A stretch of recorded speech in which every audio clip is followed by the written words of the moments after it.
Welcome today, Paul. Thanks for joining us. We're truly excited to be working with you next year to help bring our vision to life. One of the questions I have for you is, having worked in the UK and US for so many years, and given Australia is so behind the 8 ball when it comes to digital transformation, why have you made Australia home? Well, I moved here a couple of years ago to do a job, and I've really grown to love the country. I think it's a great place to live. I mean, I just don't really think you can beat the quality of life in Australia. Now, everybody says that, but I moved here from London, so where I was used to gray skies and overcast weather and all this kind of stuff, and to come in a place where everything is kind of blue and warm and everything is a great thing. Now, that said, I also think that there's a huge opportunities here in Australia. When I first came here about 3 years ago, one of the things that really struck me was that there was I'd say a generalized sort of lack of capability, or a generalized lower level of capability when it came to digital. It was very difficult to find product managers. It was very difficult to find really experienced, UX designers, people who were coding, who knew the latest technologies. Weren't that easy to find, and certainly almost nobody was used to working in a multifunctional, multidisciplinary team to deliver software. Now, in the space of 3 years, you can already see an incredible growth of talent. So I think although we face a lot of competitive challenges, already there's been a tremendous upsurge in capability, which I've seen with my very own eyes, having worked in government and Stone and Chalk and other places like that, to see the evolution of this. So I'm actually really pleased with that. I think if Australia gets it right, in terms of the way it actually structures its companies and it unleashes those talents, then we're in an incredibly good position, and that's what I want to help do. So that's where you feel you'll have the biggest impact? Absolutely, yeah. And I hear your mum and nephew are flying down tomorrow. Yeah. Where are you planning on taking them? Well, my mom's been here before, so she's been here once before. When she was here, she went to Canberra, and she was in Sydney. My nephew has never been here before, and he's been raving about it and sort of running around like a madman talking about what he wants to do. So he's already convinced me that I'm going to go to Uluru, and we're going to go there at night, and we're going to look at the Milky Way and take some photos of it. And then I think after that, what I want to do is go to Cairns. So I thought sort of going from Sydney to the desert to the rainforest might make a nice triangle. Nice. Help them ease into the easygoing lifestyle here. Absolutely. Having said that, does Australia's easygoing lifestyle condemn us to being complacent? Well, I do think there's I don't think we're condemned to being complacent, but I think, if you kind of look at, say, the last 26 years in Australia, we haven't really faced any real crises. The management hasn't really been tested in the same way that it has been in the United States and the UK and other countries. And as a result of that, you haven't seen the same upsurge in digital that we saw, say, in London, or that we've seen in the United States. Because to a large extent, digital was the result of upheaval in those economies and then competitive pressures at the same time, right? And people coming together with very different skill sets and realizing, oh my God, there's some opportunities here, we can take advantage of them. And they did, right? Massively. And we haven't really seen that yet. Now, I do think we're going to be seeing that pretty soon. And I think that will be, that can be viewed in two different ways. That can be viewed as a bad thing, or that can be viewed as a tremendous opportunity. It, in my view, will be a tremendous opportunity for us. I've heard you talk about, as the economy becomes digital, Australia will face greater international competition. Absolutely. And local companies will be eaten alive by the likes of the Aldis and the Amazons of the world if the domestic competition is not encouraged. And really adapt. We're committed to helping local executives create real advantage for their company, their customers, for the economy, and for also their children's immediate future. Yeah. So for you, what is the definition of advantage? So the definite for me, when I think about advantage, I think about advantage in a competitive economy, because that is what is coming, whether we like it or not, right?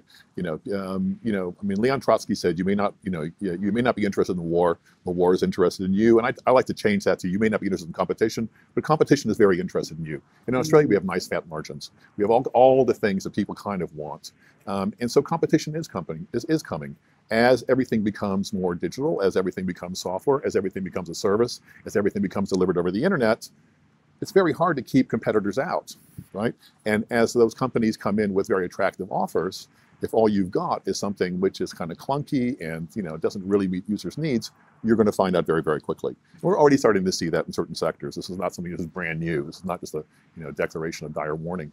So I think, Australian companies need to start thinking like software companies. They need to start thinking about how they can, interact with their customers and respond in real time based on what they learn about their customers, because that is exactly what Amazon is doing. That is exactly what Alibaba is doing, right? And they are coming here. And that means they need to retool their companies.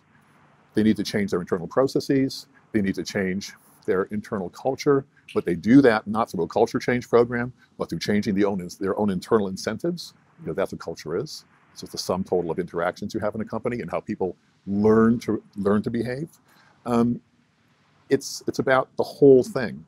It's about changing your entire company so that you can actually become a modern 21st century company that operates at internet speed and at internet quality. You have to be able to, if you are a company and you're interested in working with, say, startups, and you want to bring in some of this technology, you think it may be able to help you, you're going to have to be able to procure from them. Yeah. You're going to have to look at how your own internal processes allow you to participate in the modern economy or lock you out from the talent. And you talk a lot about, you can't experiment and fail with these huge projects because you've got huge budgets. So make them small and cheap. And in a world where we're constantly making things, we should be looking at prototyping, testing, seeing what works, and then choosing the better alternative. Yeah. Inexpensive, cheap, and doesn't require a big business case. Yeah. If the best thing that a CFO can do is to free up their way that they do their funding and stage release of capital instead of this one big bang, which might go right and might go wrong, how would you recommend shifting to that mindset, that continual delivery, continual evolution? So companies talk about failing fast, and companies talk about agility, and they talk about design thinking, they talk about learning from mistakes and continuous delivery and all these kinds of things. But that requires a shift in thinking from projects to products, right? Projects have a beginning date and have an end date, and they're very well specified, and you know exactly what you're going to be getting. You build a project to put a man on the moon. You've done a project to build a nuclear submarine. You do projects to build bridges. They're all very, very, very, very well specified. People know exactly what they want beforehand, and there really is not much room for experimentation, right? Because we kind of know how concrete works. We don't really need to worry about that too much. And we also know how geometry works. When we're dealing with products, however, right, most of what we consume in our everyday life are actually products, right? Think about pretty much everything you use is something which is sold as a product. And those things, particularly when they become translated into software, are totally malleable. They can be changed from 1 minute to the next. And it can be very cheap to do that because software is dirt cheap. Software, frankly, is disposable in most cases, particularly if you're building it yourself. You have complete and total control over it. So it requires the ability to start thinking in terms of what you do, no longer in terms of a beginning date and a start date and a very certain set of specifications, but of something which is literally responding in real time to what you know about your users. You can't do A/B testing on a road. You can do that with software. Right? And that means you've got to change the way you fund these things. You can't say everything has to be specified up front. You have to allow for early experimentation to see, did this actually meet a user need? Is there a user need this is meeting in the first place? Right? Then does it actually meet that need? Is there a need? Do we meet it? Those are things which typically, when you look at IT, people often don't even ask those questions or have no way of validating those answers before they go into a large project. So absolutely, you need to start focusing on building early prototypes, early alphas, testing with users in real time. And then when you're going to reach a certain point where you say, we do know the answers now, this actually is what we want to do, then you can talk about scaling things up. At that point, the more traditional tools in the arsenal of the CFO and the business case and all that, they have a place there. But then you also know what you're building. Yeah. You've got a certain level of certainty you didn't have before. So I guess, can you talk to the importance of benchmarking and visibly knowing where you are in that digital maturity and your journey? I think it's massively important, right? Yeah. Companies need to understand, if a software company is entering into their market, if an Amazon is entering, or an Alibaba or an Apple or somebody like that is entering into your market, they're going to have a certain set of ways that they operate. They're going to have a certain set of advantages, frankly, right? In the way that they operate, in the way that they build, in the terms of capabilities they have, but they're just general approach to the market. And you can quantify those things. You can look at them. You can look at them both qualitatively and quantitatively. You can say, that is what it is. Now, how do you stand relative to that? What is your position relative to that? Do you have the right people? Or do they have the right skill sets? Are they working in the right ways? Are they building the right things?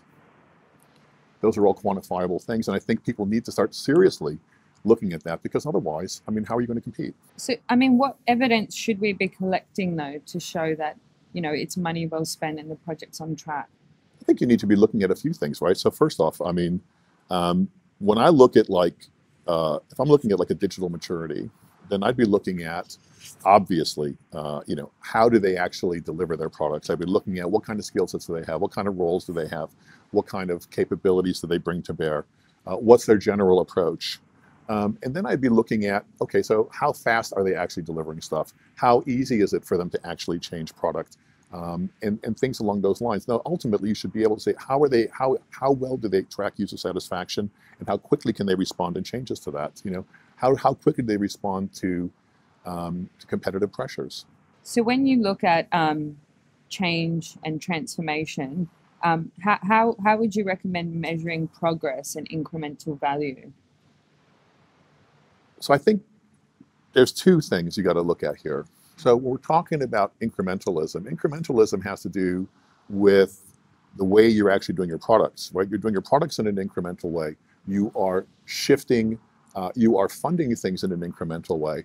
But actually, in my view, there's also some big changes you have to make that are not incremental, right? You're going to have to make some fundamental decisions in terms of how you do your funding. You're going to have to make some fundamental decisions in terms of how you do your governance, in terms of how you procure, in terms of how your IT works, and all those kinds of things. Those aren't necessarily incremental changes. You may be able to sort of put them in a sandbox area or do a kind of lab type of thing, but at some point, you're going to have to make them real. Yeah. You're going to have to apply them across the board, right? And that's a big change, right? So incrementalism is how you deliver a particular product, but to be able to even do that, sometimes paradoxically, you have to make big changes inside your company. Right. So you need to map out that roadmap. Absolutely. And how do you even get there? How do you even get there? Well, I think what you first do is you look at, again, what kind of company do you want to be, right? How would a software company be operating in the market that you're operating in? What would be the characteristics of that? What kind of skills would your people have? You know, how would you be organized internally? How would things work? You need to actually sit down and think about these things, and not just respond sort of in a knee-jerk fashion to immediately copying this or copying that meme, but actually considering what it is in your industry, because that's the essence of competition, right? If everybody could just sort of copy each other, then there would be no competition, right? It would just literally be meme copying, and then immediately it'd be a winner. But there is an element of strategy. There is an element of knowing what is right for your market and what do your customers need and how can you best do that. So I think that's the essence of it, and that's the secret of it. Yeah. And I guess so next year, one of the conversations or the topics that you're really discussing at our Edge events is how to fix the square of despair. So. Yeah. For those out there who don't really understand what that means, can you share the idea behind the square of despair? Yeah, the square of despair. So when I first joined the British government, I mean, I had worked in banks, I'd worked in financial messaging companies, I'd worked in software companies like Microsoft and Oracle for years. And I've seen all these kinds of things. But when I went to government in Britain, it was in the Ministry of Justice. So we did very non-digital things as well. We managed prisons and courts and things like that. And we were tasked with delivering software really, really quickly, right? We had a very accelerated program, and I put everything on a 20-week time box. And if you couldn't get things done within 20 weeks through 4 stage gates of evaluations, then sorry, I wasn't going to accept that. And so we were the only department which got things through, got 4 exemplars through, and all to live, all at lowest cost in the entire government. So we were kind of becoming very well known for what we did. Now, after I've been there for about a couple months, I met with some people, and they were saying, Paul, it's really interesting. We brought you guys in because we wanted you to help us solve these problems, but actually, we've never done these things before. And we don't really know where the problems are. We just know it's a minefield, and we want you to run through it. And so we started talking, and we came up with we kind of realized that there were a few areas where we're certainly seeing consistent patterns across all government agencies, across all government departments, of things that were holding us back. And somebody said, oh yeah, that's a square of despair. that immediately resonated with all of us. And starting the first part of the Square of Despair, sort of the original sin, and I guess I should probably preface this by saying it assumes a generalized lack of capability, right? Not a huge amount of digital capability. And the original sin on top of that is the business case. The insane business case, the one that takes 500 pages, the one that costs $1 million to do, the one that everybody kind of rubber stamps and pretends that they understand, and nobody really knows how the benefits are going to be realized, right? But it's there, and it specifies everything without ever having done any prototyping or ever tested anything with the user. It's all done on the day you know the least about the project, which is the day before you started, right? That's the original thing. From that, we get to really crazy governance, right? The ones where you have the risk management set, you have the risk management register, which is sent out. And again, it's 300 pages. It goes out an hour before the meeting. Everybody pretends to have read it. They say, yep, I'm cool with that. They send it on. And so on the one hand, it's all very, very heavy. Because come on, let's face it, 300 pages is really, really heavy. On the other hand, it's remarkably lightweight because no one's taking it seriously. It's very, very strange, right? From that, you've specified everything, you said it's all going to be this way, but you don't have the capability. So what do you try to do? Well, gosh, I guess we're going to have to send it out to, I know, an integrator. Great. So procurement, right? And so you wind up having either everything sort of rolled up into these gigantic contracts, which are very opaque, which have the things which change all the time, like the end user facing stuff, which you really don't know much about. And then the stuff which doesn't change at all, which you typically look at when you're looking into pricing, you're saying, wow, I'm getting a great deal. Well, the problem with that is that whenever you have found things that you didn't account for in your business case, which you probably shouldn't have written in the first place, it's a change control request. It's called ka-ching, ka-ching, ka-ching, ka-ching. And because your procurement isn't set up in any other way, you can only do it that way. You're not actually able to bring in small chunks of capability or small pieces of software so you can actually act as the integrator. And the fourth side is then inappropriate IT, because at the end of the day, all this relates to then you wind up having a very expensive program that took a very long time to deliver, which had relatively shoddy, although very heavy governance, and which didn't deliver what you wanted to do. And we call it the Square of Despair, and it's at the heart of pretty much every government organization, but surprisingly enough, I don't think it's only government, right? So whenever I've spoken to audiences in Australia and I mention the Square of Despair and I talk about this, regardless of industry, there's always like, oh my God, he's described exactly what I'm dealing with. It is precisely that. And then, everybody tweets about it and it goes all over LinkedIn and everything else because everybody recognizes it and everybody knows it's a problem. And it's got to be solved for Australian business to move forward because ultimately it signals a lack of seriousness. But what we're dealing with here in Australia right now is very serious, right? It's the future of our economy. And you mentioned this at the very beginning of the interview. It's the future of our economy. It's people's children's future. You've got to get this right. We can no longer, have this kind of pantomime with the Square of Despair anymore. So we want to inspire the new generation.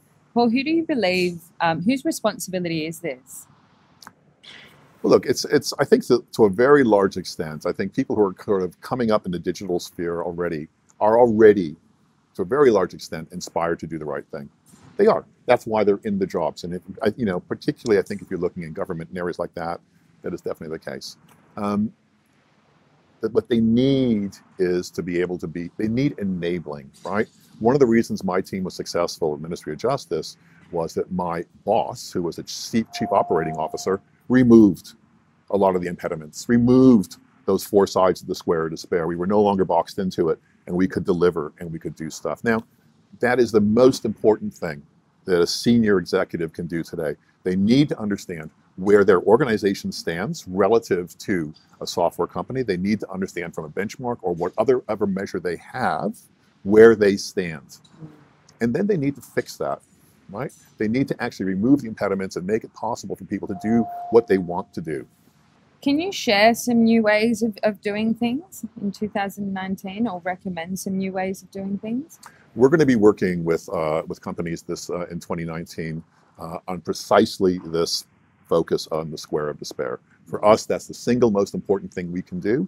Like I said earlier, we've seen a lot of new talent starting to come into Australia. I've noticed this over the last few years. people now need to be unleashed. They should no longer be spending their time trying to batting their heads against this, trying to get things done. They just need to be allowed to get on and do it, and it's our job.